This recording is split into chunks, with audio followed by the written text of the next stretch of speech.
Supporters of Juan Guaido have ramped up pressure on President Nicolas Maduro to allow humanitarian aid into the country. Venezuela's opposition leader Juan Guaido attended a opposition rally in Caracas on a motorbike as tens and thousands of citizens turned out against President Nicolas Maduro. Guaido announced that humanitarian aid would enter the country on the 23rd of February, setting the stage for a showdown with President Nicolas Maduro.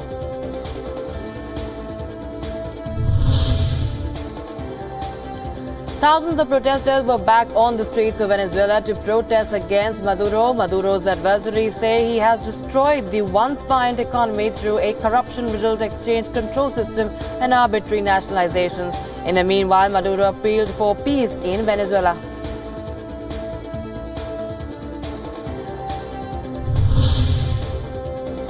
The world's most infamous cartel boss, Joaquin El Chapo Guzman, has been found guilty in a U.S. court of smuggling £500,000 of cocaine over the last 30 years. The unanimous verdict by a jury in Brooklyn, New York, was read out in a packed courtroom after an 11-week trial. The 61-year-old faces a mandatory sentence of life behind bars. Lawyers for the Mexican drug lord say that his conviction will be appealed.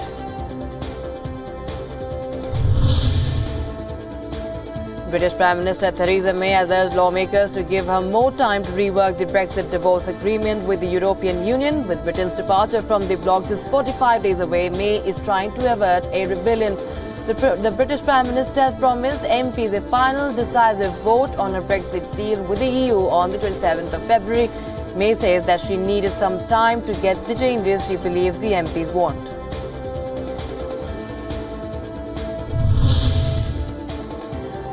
U.S. Secretary of State Mike Pompeo arrived in the Slovak capital Bratislava on the second leg of a trip around Europe. He stopped at the Gated Freedom Memorial, which commemorates the hundreds of people who died attempting to flee the communist Czechoslovakia to West, and met with former political prisoners. Pompeo's trip to Central Europe is part of what administration officials say is an effort to make up for a lack of U.S. engagement in the region that opened the door to more Chinese and Russian influence.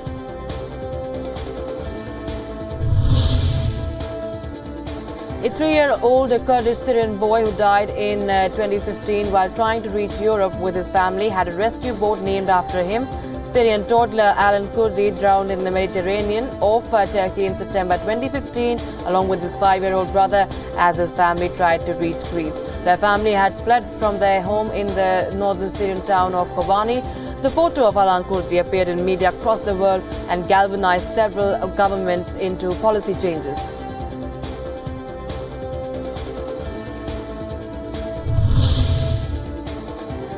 Forty countries, including Japan and the European Union, have agreed on a draft UN regulation for advanced emergency braking systems for new cars and light commercial vehicles within 4 years. The new regulation, compulsory for countries that adopt it at a June session, will impose strict and harmonized requirements for automatic braking at speeds of up to 60 km per hour to save lives, especially in the urban settings. Japan plans to introduce the new regulation in 2020. The EU is planning it for 2022. France's Interior Ministry says that France saw a spike in acts of anti-Semitism in 2018 as politicians united to condemn incidents of anti-Jewish graffiti in public spaces. The ministry said that 541 anti-Semitic acts had been reported in 2018. In recent days in Paris, the word Juden was daubed on the window of a bagel restaurant, and swastikas were painted over street art dedicated to Simone Veil, a prominent French political figure and survivor of the Nazi concentration camps who died in 2017. Investigators are scouring the charred remains of Brazil's National Museum, looking to salvage ancient artifacts after a massive fire destroyed thousands of years of history. The one-time imperial palace's pastel yellow facade has remained standing, but a peek inside its giant windows reveals that a roofless interior of blackened hallways and charred, smoldering beams are all that is left. Paleontologists and others who worked in the museum, where 20 million archives were likely destroyed, are hoping to retrieve what they can from the ashes.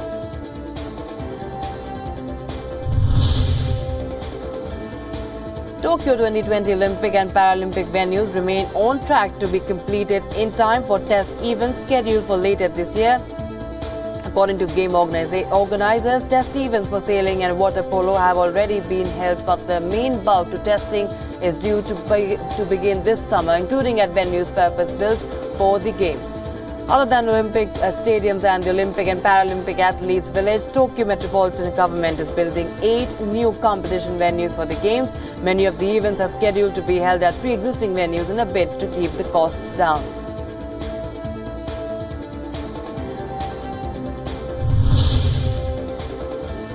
Thousands of cuttlefish have mysteriously washed up on a shore in Chile's Bahia Inglesa amidst pollution fears in this coastal area that is one of the country's main tourist hotspots. Locals say such an incident has not happened before, and environmental authorities are investigating and have warned locals not to eat the fish. There are fears that the waves of dead fish could damage the region's fishing industry.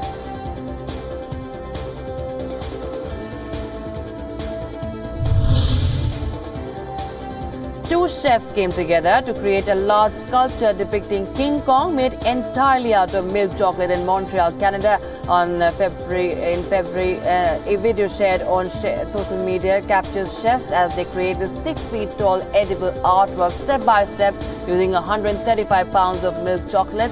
The project, which took 26 hours to complete, depicts the famous movie monster standing on top of the Empire State Building.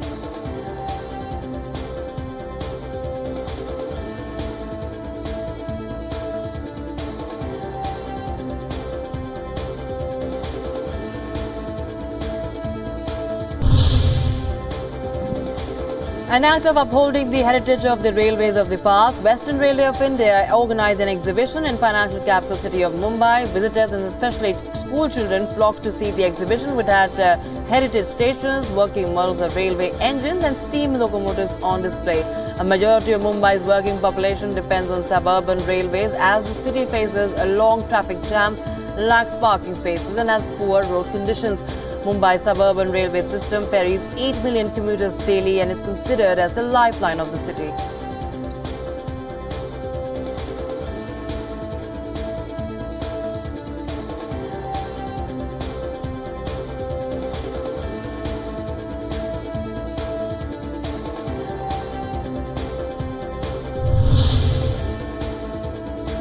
Upping the ante against the BJP-led central government ahead of the Lok Sabha elections, Arvind Kejriwal-led Aam Aadmi Party will host the Remove Dictatorship, Save Democracy rally at Delhi's Jantar Mantar.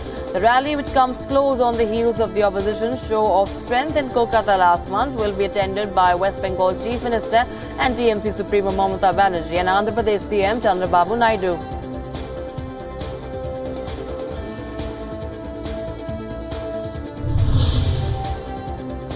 A fire engulfed a hotel in New Delhi, killing 17 people and injuring at least 4 others. The fire broke out in Arpit Palace Hotel in Karol Bagh area, which is a popular area of the capital city of India. Most of the deaths were believed to be caused by suffocation. The local fire department dispatched firefighters and 26 fire engines to the scene. An investigation has been launched to determine what sparked the blaze. The general manager and another employee of the hotel have been arrested by the Delhi police.